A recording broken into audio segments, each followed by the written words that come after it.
If you're new here, hi, I'm Jonah, the host of Moving Women Forward community podcast, with my mission to help 100 women in 100 days move from feeling stuck to empowered, amplifying their voices through expert-led support, visibility opportunities, and meaningful networking. Now sit back, grab your cup of coffee or your favorite drink, and be inspired to move forward in life and in business with our next episode. We are live today with the Moving Women Forward podcast series. We have a special guest today. But before we crack on with the guests and do the introductions and ask the questions to our guests, I want to tell you a little bit who we are. We are the Moving Women Forward community. We are a platform with the mission to help 100 women in 100 days. But what do we want to do? Help you move from feeling stuck to empowered, amplifying your voices through expert-led support, visibility opportunities, and meaningful network. I'm Jonah, and I'm the host and the founder of the Moving Women Forward community. Today here we have Bridget. Bridget, I'm sorry I cannot pronounce your surname, or actually I don't want to pronounce it wrong. I'll leave the floor to you in a minute. Bridget is a brand strategist, a trainer. She has joined us from Nigeria, not just around the corner, but from the other part of the globe. Bridget focuses on helping women leverage what they know, so their skills, what they love, and how expertise can build a profitable brand online. Bridget, the floor is yours. Give us the introductions, what you do, why you do that, and why you love doing what you do. Thank you so much, Jonah. My name is Bridget Ibuchim-Owabie, and I am joining you from the beautiful city of Port Harcourt here in Nigeria. And just like Jonah said, I'm a brand strategist, a personal brand strategist. I am in the business of helping women leverage what they know, what they like to build a profitable brand online. This is something I'm so passionate about because when women are empowered, every other thing around them it rubs off on every other thing around them, the kids, the people around them. And an empowered woman has options. She can take care of herself. She can say no to something that is no longer serving her. So it's something I'm super passionate about. Yeah, that's Bridget for you. Thank you. Awesome, Bridget. Thank you so much. I will crack on with the questions. Then, obviously, I'll leave the floor to you to talk about. But the main core focus of the community is to help these founders, so these women, be there, be visible, crack on the visibility code, be active, don't feel stuck.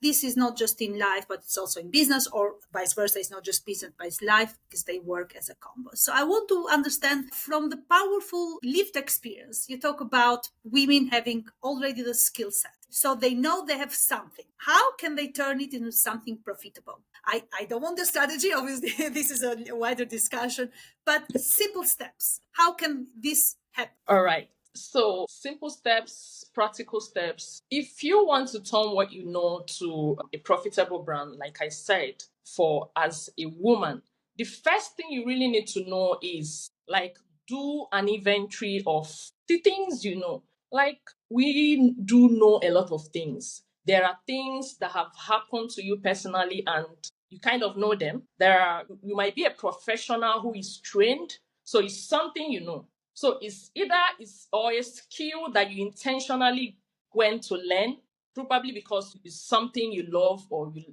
like doing. So the first thing is sit down with yourself and do an inventory of the things you know. That's the very first step.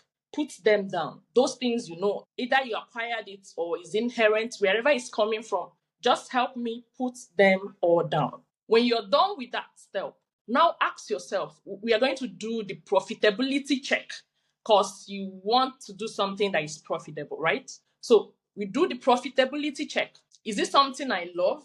Why do you need to love it? Entrepreneurship is not something you come in today and tomorrow you're already winning. It's going to shape you. It's going to build you. It's not like a walk in the park, but at the end of the day, it's going to refine you. So you need to pick something you love. At least start from there. At least you need to start from there.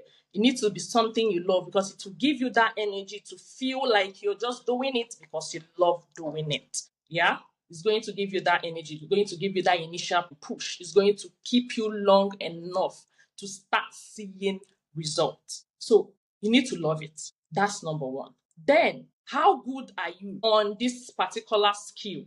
that you've chosen, how good are you? Even if you're not very good at it, but you love doing it, there is still room for you to learn more about it. Now, is there a need for you to make profit from that skill?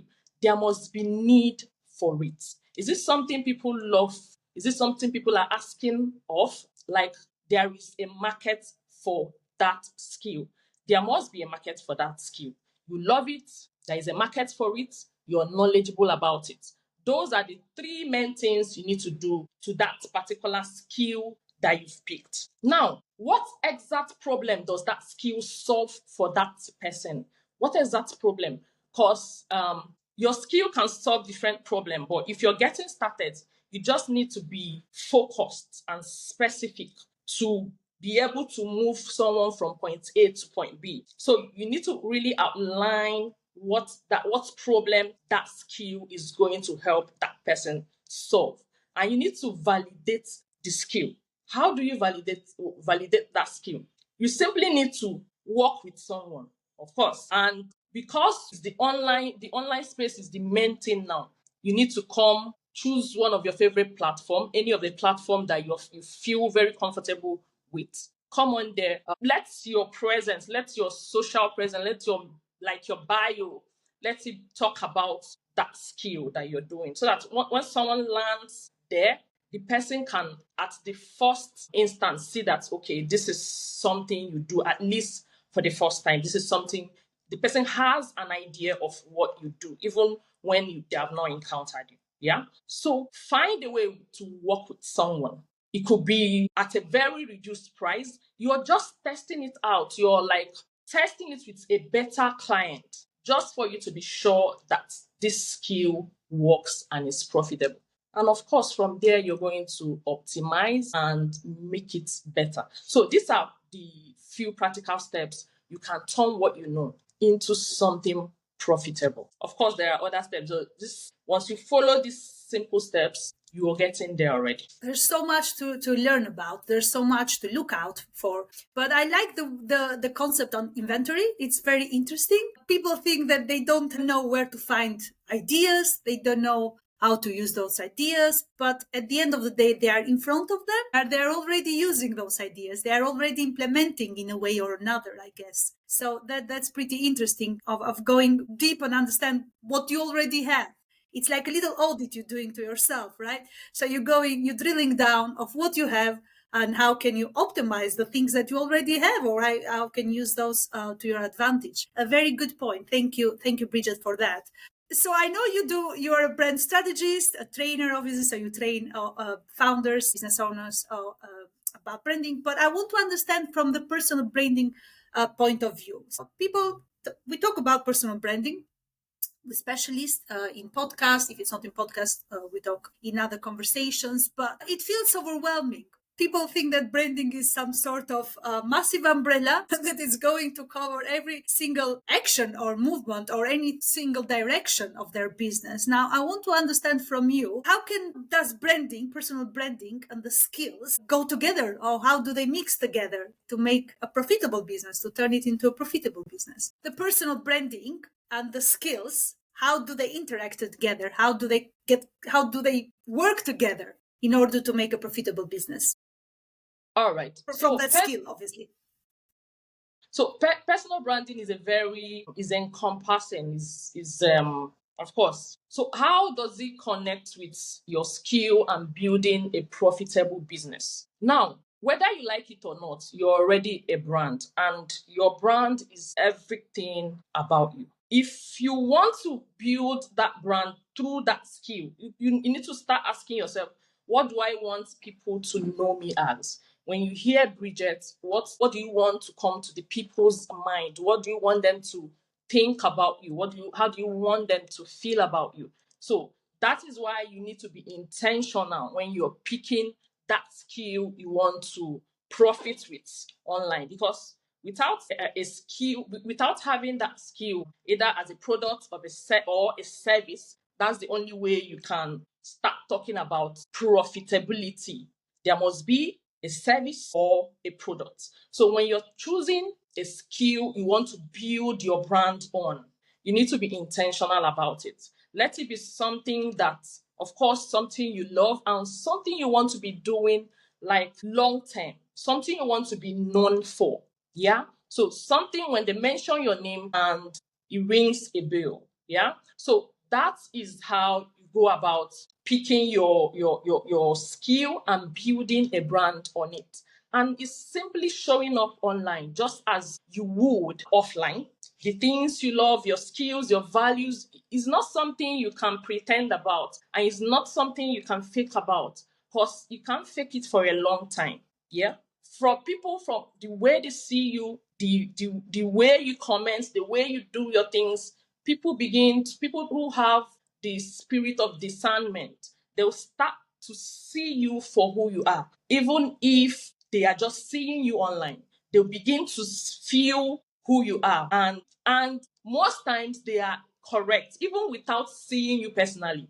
From the things you put out there, from the kind of things you say, the kind of places you're seeing, even online, the kind of things, your activities, yeah, they are all about your brand. They are all within that, your brand. So building your brand and picking your skill, the skill you want to build your brand on, is very important. Let it be something you want to be known for a long time. Yeah. Thanks, Bridget, for clarifying the correlation between the branding and the skills and how that can be turned and move towards something profitable in the business. We have people in the community that they've just started off. If they haven't started off, they are new in the business. They are about 2 to 3, 4 years in the business. So there's always an opportunity to start from scratch, or is an opportunity to grow through different steps. But what tip can you give us, a practical step that they can take today? I'm not going to say this week. I know it's Monday. We have the podcast on a Monday, but I want that to start today. A practical step. If you don't have a practical step, maybe the series of steps, whatever you feel like it's relevant and helpful to the audience. I'd love to hear it from you. Okay, so if maybe you're listening to us right now and you feel like, okay, how do I start building the brand today? Just like I said, do that skill inventory is very important, and pick up one of the skills using what I told you. You enjoy it, there is market for it, you're knowledgeable about it. And in case you're not very knowledgeable about it, because most times when we get started, not because we are very knowledgeable about it, but there is always room for you to grow. But it must be something I really like for you to love what you're doing. It's very important, because like I said, entrepreneurship is not an easy journey. It's going to try you, it's going to refine you, it's going to make you. So start with that one, pick the one you love, there is market for it, and you're at least a little, you're knowledgeable about it to some extent. There is room for you to learn more. So go find your next step is for you to go find any of the platform you're comfortable with. Is it LinkedIn, is it Instagram, Facebook, is it TikTok, any of the platforms you are comfortable with. Let's say you have this skill, you just finished learning your skill, hop on there, write your bio, something in the line of I help target audience. Who are your target audience? These are the people who want the results that your skill can bring. The results that your skill can bring. These are the people who need that result. Those are your target audience. Let's say you're into skincare. You can say something in the line of I help target audience will be people like, let's say, women of 30, women above 30.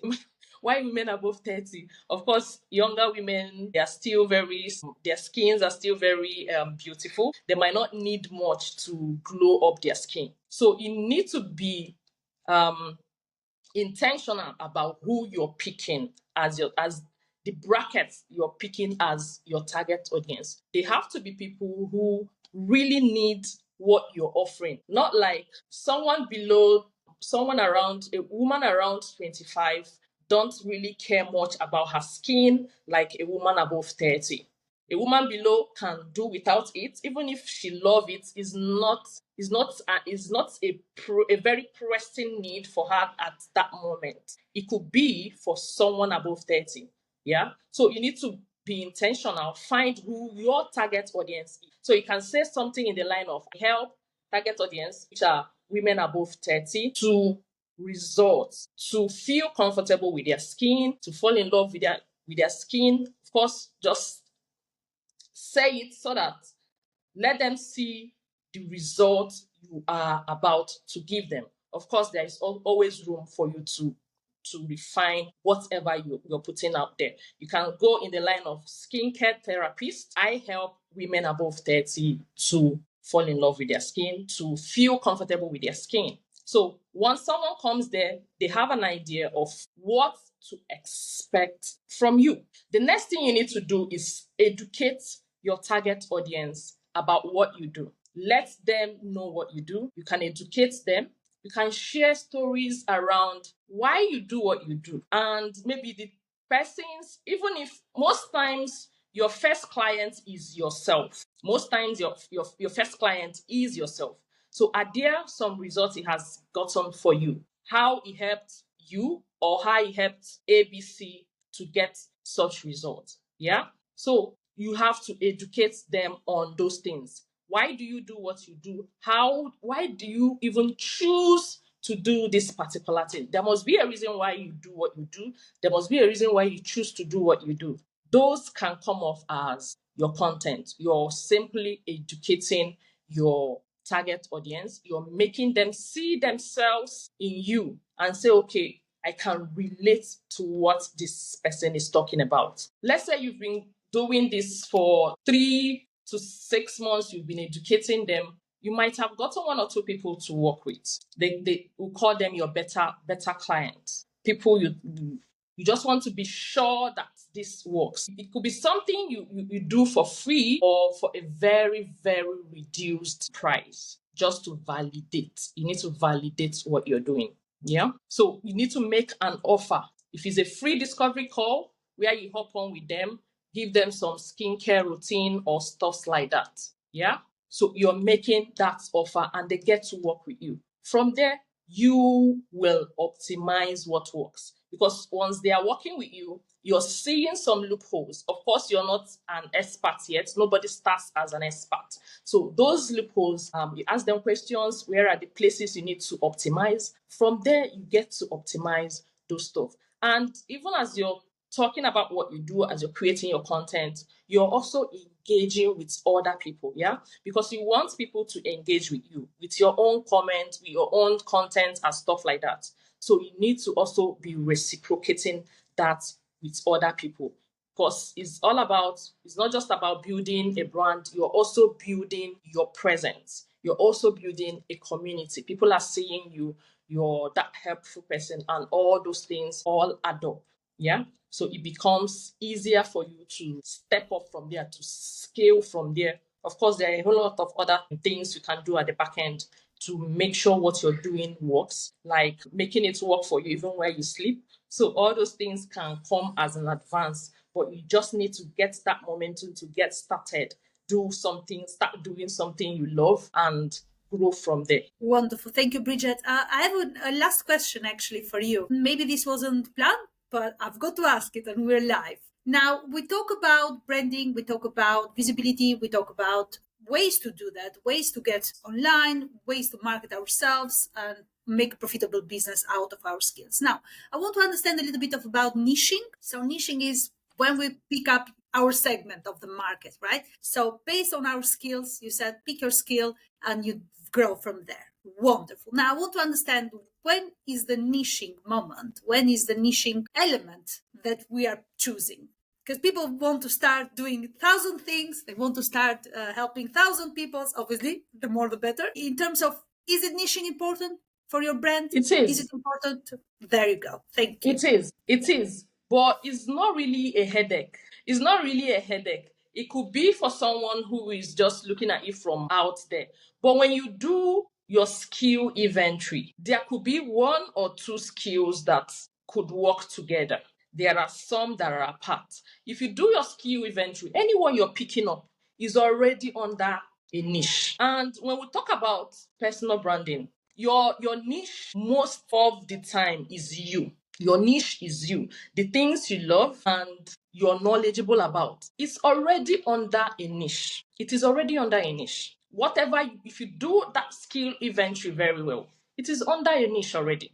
So most times it's something that has happened to you. So see your target audience as you before you, maybe a few years ago, before you got the clarity that you have right now. So begin to talk to your old self, because basically there are people who are still your old self. And when you're talking to your old self, educating your old self, they are also getting it. So niching is not a big deal. If you do that skill inventory, pick up one of the skill, one or two of the skill that are congruent, you will see that it is already under a niche. Don't sweat so much trying to make the niche perfect at that first instance. Just get started. That is very important. Make sure you get started. Start talking about what you do. Most times you gain that clarity to pinpoint. Most times is even the target audience that comes off as a headache, because you're struggling to know which particular kind of people should you be working for, because you think your skill can help everybody, which most times is true. Trying to pinpoint a particular set of people that will love what you do so well and want the results you're bringing, most times that's where the headache is. But for the niching, that's nothing. Just get started with the skill you have found. It gets easier from there. That's an optimistic point of view. It's really good. People are very worried about should I niche, should I not niche. I remember at the very beginning of the business, this was the same for me. I didn't know. No, I did know, but I didn't want to. Like, I don't want to niche down because I might cut down on leads. I might cut down on clients. I don't know who is coming to me. That means I'm leaving out someone, then I'm leaving someone else. But at the end of the day, it's a great advice. Niching down doesn't mean that you are leaving out anyone, but you are giving to that group the most attention. Excellent. Yeah. Bridget, yes. Do you have anything to share with us that you want to do that now on the live? If you're hosting a training, a masterclass, a webinar, or anything that is relevant for our audience and for your audience as well. So if you want to promote something, you are more than welcome. This is the right moment to do so. But for everybody who has been watching the live or will watch the replay, please do connect with Bridget and follow her for more branding tips and strategies, basically. All right. So thank you so much. What I want to say last is your brand is already inside of you, right? And it's just waiting for you to kind of clarify it, package it, and position it out there. So you don't wait for it to be perfect. Nobody started being perfect. I didn't start perfectly. I came from the background of health, professionally health, but what I do online is personal branding. That niching of a thing was a very, very big deal for me when I started. I didn't know where to lead. Should I lead from there or should I lead from here? But I kind of found a balance from finding what I love. Teaching is something I love so much. Explaining things to people is something I love so much. So I chose to teach and coach people about personal branding. So that is what I do. So when you're picking that niche, if it's something you love and it gets better, you will get the answer that you're looking for. Definitely. So for the things I do, I have a lot of things on the pipeline, right? I'm hosting a 4 days workshop. That's by next month. That's 23rd of upper month. I'm hosting a workshop. It's a paid workshop anyway, for people who want to be in the teaching space, who want to be in the coaching space, specifically the people who want to teach others. So they are the people that workshop is meant for. And for other experts who are skilled experts, I have my complete brand mastery program, which I do. So if you connect with me on LinkedIn and send me a DM, or maybe click to speak with me through my free discovery call, I'm going to ask you some questions to know which of the programs is best fit for you. So that's all I can say for that. Wonderful. Thank you so much, Bridget. This was really interesting conversation, and I'm glad we had to touch on inventory, on niching down, and other steps, practical steps on how to get moving forward. Thank you so much for being a special guest. I look forward to seeing everyone else next week with another special guest. So stay tuned at 12 p.m. GMT time. Thank you so much, Bridget. My pleasure. Bye-bye, everyone. All Bye-bye. right.